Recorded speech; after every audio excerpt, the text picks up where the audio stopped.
It's dawn in ancient Babylon. If you were standing by the river Euphrates, you'd see dusty skies over a sprawling city of ziggurats, palaces, and busy marketplaces. Amid this scene, a man named Daniel, an exiled Jewish noble, receives a startling revelation. He studies Jeremiah's prophecies, prays, and then encounters an angel who unveils a timeline that spans centuries, pointing to the Messiah's arrival and a mysterious final period of turmoil. Now, over 2 millennia later, believers and scholars still wrestle with the meaning of Daniel's 70 weeks. Were they fulfilled in history? Do they reach into our future? Or do they straddle both timelines? In this video, we'll take a deep dive into Daniel's pivotal prophecy. We'll see how it astonishingly aligns with Christ's first coming and explore why many think there's one more week left on God's cosmic calendar. Strap in. This journey will crisscross biblical texts, historical milestones, and end-time theories, revealing why Daniel's 70 weeks remain at the heart of prophetic expectation. The setting in Babylon. Daniel was living in Babylonian exile, a faithful Israelite in a pagan court. Daniel 9 finds him poring over Jeremiah's writings, specifically the prophecy stating Jerusalem would lie desolate for 70 years, Jeremiah 25:11 through 12. He realizes the prophesied 70 years are nearly complete. Moved by contrition and hope, he prays fervently, confessing Israel's sins and seeking God's mercy. In the midst of his heartfelt prayer, the angel Gabriel appears, Daniel 9:20-23. Gabriel brings a revelation that extends far beyond the immediate end of Babylonian captivity. It is a bigger picture prophecy that covers centuries of Israel's future, and perhaps the destiny of the entire world. Why 70 weeks? Gabriel announces a timeline of 70 weeks, or literally, sevens. This is not 70 calendar weeks, but 70 units of 7 years each, making 490 years total if interpreted literally. Why weeks of years?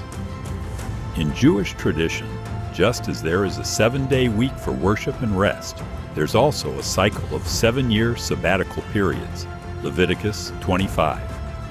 Thus, these 70 weeks encompass 490 years set apart for special divine dealings with Israel, to finish transgression and make an end of sins, to make reconciliation for iniquity, to bring in everlasting righteousness, to seal up vision and prophecy, to anoint the most holy. These lofty goals suggest the prophecy points to the redemptive climax of God's plan. Daniel 9:24-27. Breakdown overall span, 70 weeks, 490 years. 70 weeks are determined for your people and for your holy city. First 7 weeks, 49 years. Know therefore and understand that from the going forth of the command to restore and build Jerusalem until Messiah the Prince, there shall be 7 weeks. Typically seen as the time from the decree to rebuild Jerusalem to the city's completion. Next, 62 weeks, 434 years. Put, and 62 weeks. The street shall be built again, and the wall, even in troublesome times. From the rebuilt city to the coming of Messiah. The 69th week, fulfilled, Messiah cut off. After the 62 weeks, Messiah shall be cut off, but not for himself. Interpreted as Christ's crucifixion. A final 70th week, 7 years. He shall confirm a covenant with many for 1 week, but in the middle of the week he shall bring an end to sacrifice and offering. A period of tribulation, the rise of an end-time ruler, and culminating events before full redemption. Chronological approaches. Historically, many biblical scholars have attempted to link the exact timelines to historical decrees and events. The top 3 contenders for the starting point are Cyrus's decree, 539 to 538 BC, letting Jews return to rebuild the temple. Darius's decree, confirming earlier edicts. Artaxerxes' decree to Nehemiah, 444 to 445 BC, more specifically referencing city walls and defenses. These differences in start dates can shift the final timeline. Yet the most popular interpretation among many evangelicals is that the 70 weeks countdown begins with Artaxerxes' decree, which, when calculated, lines up remarkably with the time frame of Jesus Christ's ministry. The command to restore and build Jerusalem. In Nehemiah 2:1-8, Artaxerxes gives Nehemiah permission to restore the walls of Jerusalem. Historical records place this in 444 or 445 BC, if you count 483 years, i.e., 69 weeks of 7 years each. From that point, adjusting for ancient 360-day years, or possible calendar corrections, you arrive close to 30 to 33 AD, the general time frame of Christ's ministry. Messiah's triumphal entry. A common interpretation sees the end of these 69 weeks culminating in Jesus' triumphal entry, Luke 19:28-44, John 12:12-16, often referred to as Palm Sunday, wherein he presented himself as Israel's Messiah. Some studies, like those popularized by Sir Robert Anderson, calculate to a specific date that matches Nisan 10, around April 32 or 33 AD. Messiah shall be cut off. Daniel 9:26 states, "After the 62 weeks Messiah shall be cut off, but not for himself." Believers see this as the crucifixion. Jesus, though innocent, was cut off. Indeed, the Gospels describe Christ's sacrificial death as atoning for humanity's sins, aligning well with the notion that it wasn't for himself. The destruction of Jerusalem, 70 AD. Continuing in Daniel 9:26, we read, "Medids and the people of the prince who is to come shall destroy the city and the sanctuary." 40 years after Christ's death, the Romans, often seen as the people of the prince who is to come, indeed destroyed Jerusalem and the Second Temple in 70 AD. This event matches Daniel's prophecy, reinforcing the idea that the first 69 weeks found literal fulfillment in Israel's history around the time of Christ. The prophetic pause. Theory. Many interpreters suggest there is an undefined gap between the 69th week and the 70th. After the Messiah was cut off, the timeline paused, awaiting a future last week. This interpretation fits the fact that major redemptive events such as the Church Age unfolded without an immediate transition into end-time tribulation. Why a gap? The prophecy doesn't explicitly say these 70 weeks are consecutive without interruption. The text shifts from describing Messiah's death and the temple's destruction to a final week involving a covenant and an abomination. The logic is that once Israel rejected Christ, God's prophetic program concerning the temple and the Jewish nation entered a pause, leaving the last 7-year period for end-time events. Alternative interpretations. Not everyone affirms this gap. Some see the 70 weeks as fully fulfilled in the first century. They argue the abomination of desolation might refer to events leading up to or including the 70 AD siege. Others propose more symbolic readings, where 70 weeks represent completeness rather than literal years. Still, the mainstream of futurist prophecy teaching holds that the final week remains unfulfilled, awaiting a time of tribulation and the unveiling of the Antichrist. Daniel 9:27. Then he shall confirm a covenant with many for 1 week, but in the middle of the week he shall bring an end to sacrifice and offering. The identity of he is contested. Many evangelicals see this as the Antichrist, or a future world ruler, who secures a 7-year agreement involving Israel but breaks it halfway, i.e. after 3.5 years, in the middle of the week, ending temple sacrifices and setting up an abomination of desolation. Connection to other end-time passages. Matthew 24:15.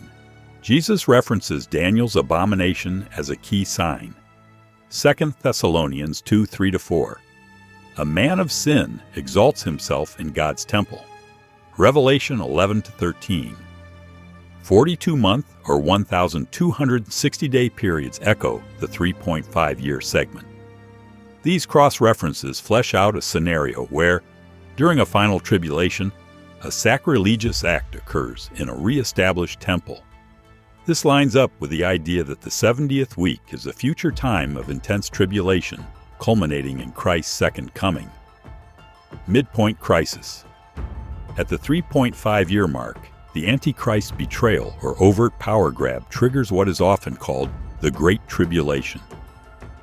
According to prophecy teachers, Israel's precarious peace collapses, forcing many to flee and sparking global chaos described in Revelation's judgments. Could we be approaching the 70th week? In discussing Middle East peace processes, talk of rebuilding a temple, or global leadership shifts, some see steps leading toward the final 7 years.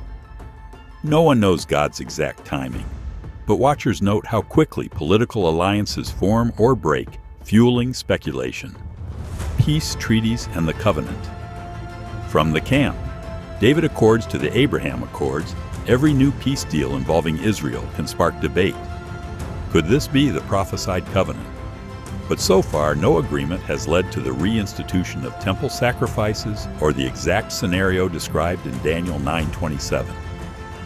Temple readiness groups like the Temple Institute claim to have prepared implements for a future temple. Daniel 9:27 implies there will be active temple rites for a midweek cessation. Even if only symbolic for some, it remains a potent sign to those anticipating the 70th week. Preterist view. Preterists argue the 70 weeks concluded by the 1st century, with the destruction of Jerusalem in 70 AD fulfilling the final portion. They interpret references to the abomination in a historical context, perhaps Emperor Titus or the Zealots' actions during the siege. Historicist and symbolic approaches. Historicists see Daniel's weeks spanning broad church history, not strict 490-year intervals. Symbolic readers treat them as figurative, pointing to spiritual realities rather than literal timelines. Implications for modern prophecy. Depending on your interpretive stance, you might see the tribulation as past or ongoing in some form. Futurists remain confident in a coming 70th week, while others argue the ultimate temple is Christ's body or the believer's heart, diminishing the need for a physical last days fulfillment. Jesus' first coming validated one major significance of Daniel's 70 weeks is how it seemingly pinpoints Messiah's arrival. Many Christians view this as powerful evidence that Jesus is the prophesied Savior. The precision of the timeline builds faith and stands as a testament to God's sovereignty in history, hope, and urgency. If one believes the 70th week is future, it imparts both urgency and hope. Urgency, because the final tribulation era might unfold suddenly. Hope, because the prophecy concludes with everlasting righteousness and the ultimate triumph of God's kingdom. Motivation for spiritual readiness. Regardless of viewpoint, the broad message of Daniel is clear. God directs the flow of nations, culminating in the Messiah's victory. For believers, it's a call to remain faithful, to interpret world events through a lens of trust in God's plan, and to prioritize the gospel, knowing human history is on a divine timetable. From the moment the angel Gabriel stood beside Daniel, unveiling a timeline that would reach beyond Babylon's captivity into the age of the Messiah and beyond, the 70 weeks have fascinated and challenged readers. The remarkable accuracy of the first 69 weeks in heralding Christ's coming stirs awe for many. strengthening confidence in Scripture's prophetic reliability. But the question lingers: is there 1 week yet to run its course? For centuries, the debate has continued. Some see that last week as 2,000 years behind us. Others place it just around the corner.